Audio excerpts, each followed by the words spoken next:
गोपी काफी टेंशन में था। उसने अपने दोस्त को कॉल लगाया और बोला, क्या तुम मेरे गांव जाओगे? मेरी तबीयत ठीक नहीं है। अमन ने फोन पर हंसते हुए कहा, बस 14 दिन का ही तो काम है। अपने दोस्त के काम ना आए तो फिर दोस्ती किस बात की। कि फोन रखने के बाद गोपी ने राहत की सांस ली। वो अस्पताल के बेड पर लेटा हुआ था। छत की तरफ देखते हुए उसके मन में एक अजीब सी शांति आई। कम से कम अब उसकी जगह अमन जा रहा था। अगले दिन अमन ट्रेन में बैठा था। वो किसी से फोन पर बात कर रहा था और हंस रहा था। वो बार बार कह रहा था कि वो इन सब बातों पर विश्वास नहीं करता। उसके हिसाब से ऐसी चीजें होती ही नहीं। अरे भाई, मैं ये सब कभी नहीं मानता। न पहले माना है और न कभी मानूंगा। देखते देखते ट्रेन गांव तक पहुंच गई थी।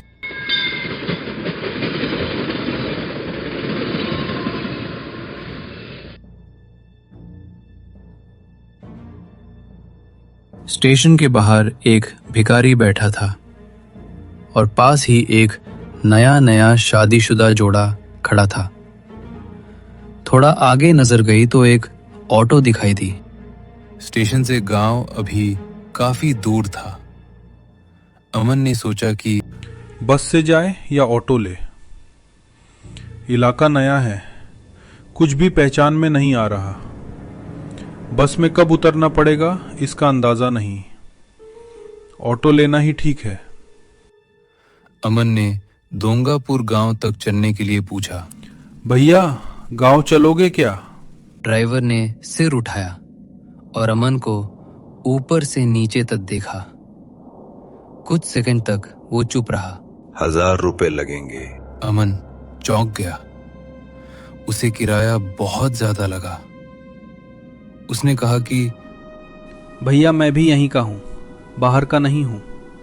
ड्राइवर ने न बहस की न कोई सफाई दी।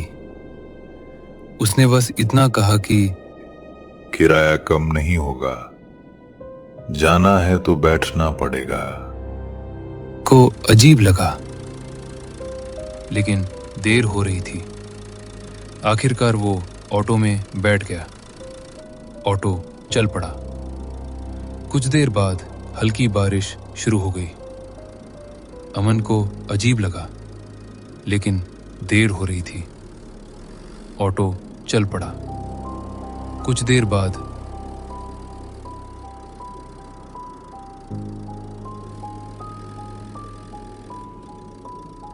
सड़क कच्ची थी। चारों तरफ खेत थे। फिर पेड़ आए और फिर घना अंधेरा। अमन ने महसूस किया कि गांव में ठंड शहर से ज्यादा थी। उसने ड्राइवर से कहा, अब कितनी दूर है? लेकिन ड्राइवर ने कोई जवाब नहीं दिया। बारिश की बूंदों के बीच ऑटो की आवाज अजीब लग रही थी। अमन ने ध्यान दिया कि ड्राइवर बार बार शीशे में उसे देख रहा था। उसने पूछा कि अब कितनी दूर है? ड्राइवर चुप रहा। बारिश तेज हो गई। अमन को पहली बार लगा कि शायद उसने जल्दी हाँ कर दी। उसने मोबाइल निकाला। नेटवर्क था, लेकिन कोई मैसेज नहीं जा रहा था। पीछे देखा तो सड़क दिखाई नहीं दे रही थी। बस पेड़ थे और उनके बीच से जाती एक पतली सी राह। अचानक ऑटो रुक गया। ड्राइवर ने कहा 1 मिनट रुकना पड़ेगा। कि उसे वो पेशाब करने के लिए नीचे उतर गया। चारों तरफ घना अंधेरा था। बारिश अब सिर्फ बूंदों में रह गई थी। अमन ने पूछा, अब कितनी दूर है ऐसे खुले में? यहां मेरे और तुम्हारे अलावा कोई और नहीं है, तुम भी कर लो। अमन ने अंदर ही बैठा रहना ठीक समझा। 5 मिनट बीत गए, फिर 10 मिनट। ड्राइवर नहीं लौटा। ऑटो का इंजन ठंडा हो चुका था। चारों तरफ सन्नाटा था। अमन ने आवाज दी, कोई जवाब नहीं आया। आखिरकार वो नीचे उतरा, पेड़ों की तरफ बढ़ा। जमीन गीली थी। तभी उसे हंसी जैसी आवाजें सुनाई दी। पूरी हंसी नहीं थी, जैसे कोई हंसने की कोशिश कर रहा हो। पेड़ों के बीच हल्की रोशनी थी। वहां 4-5 लोग खड़े थे, बहुत पास पास। उनके हाथों में कुछ था। वे पी रहे थे, लेकिन उनकी हंसी ठीक नहीं थी। और उन्हीं में वो ड्राइवर भी था। अमन ने गुस्से में कहा, अरे यार, ये कैसी हरकत है? रात हो रही है। मुझे गांव जाना है, पैसे और ले लो, बस चलो। ड्राइवर धीरे धीरे उसकी तरफ मुड़ा। उसने पूछा, कौन सा गांव? देर किस चीज की? यहां पैसे काम नहीं आते। उसकी आवाज पहले जैसी नहीं थी। पीछे खड़े लोग अमन को एक साथ घूरने लगे। सब चुप थे। इतनी चुप्पी थी कि बारिश की बूंदों की आवाज बहुत तेज लग रही थी।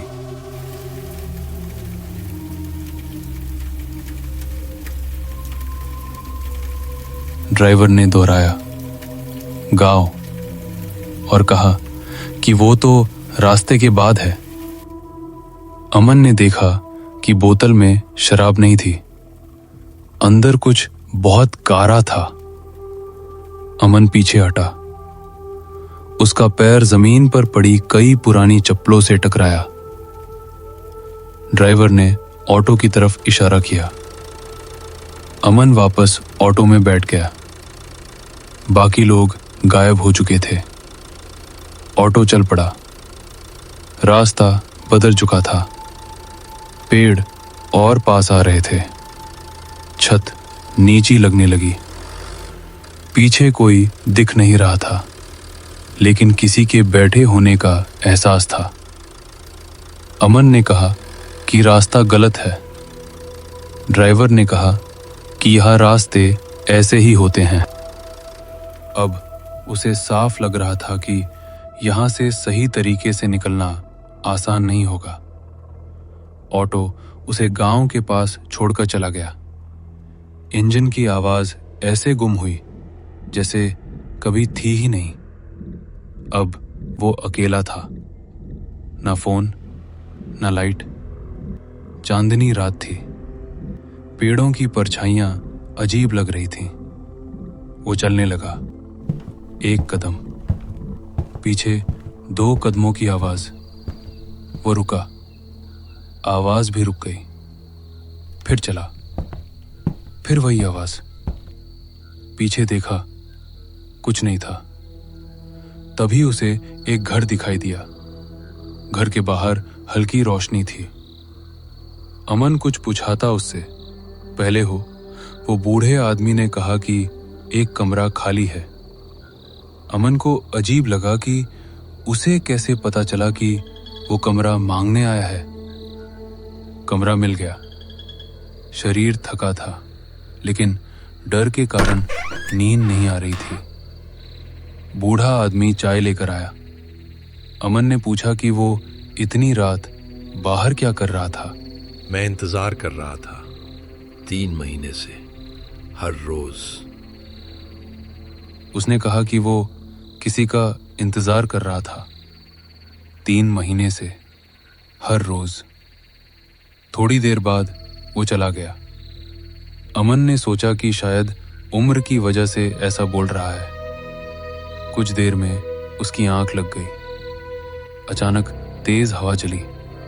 वो डरकर जाग गया। उसके कमरे में एक छोटी लड़की खड़ी थी। वो बस उसे देख रही थी। डर के मारे अमन बेहोश हो गया। सुबह करीब 11 बजे उसकी आंख खुली। कमरे में सब सामान्य था, लेकिन जमीन पर मिट्टी से लिखा था, हेल्प मी। अब उसे समझ आ गया कि वो सपना नहीं था। उसने सारी बात बूढ़े आदमी को बताई। बूढ़े आदमी ने कहा कि वो लड़की 3 महीने पहले मर चुकी है। वो सबको दिखाई नहीं देती, सिर्फ उसे दिखाई देती है जिसका दिल साफ हो। वो लड़की किसी को नुकसान नहीं पहुंचाती, उसे मदद चाहिए। अमन ने पूछा, कैसी मदद? वो लड़की कौन थी? गोपी गांव क्यों नहीं आया? और अमन असल में इस गांव में किस काम से आया था?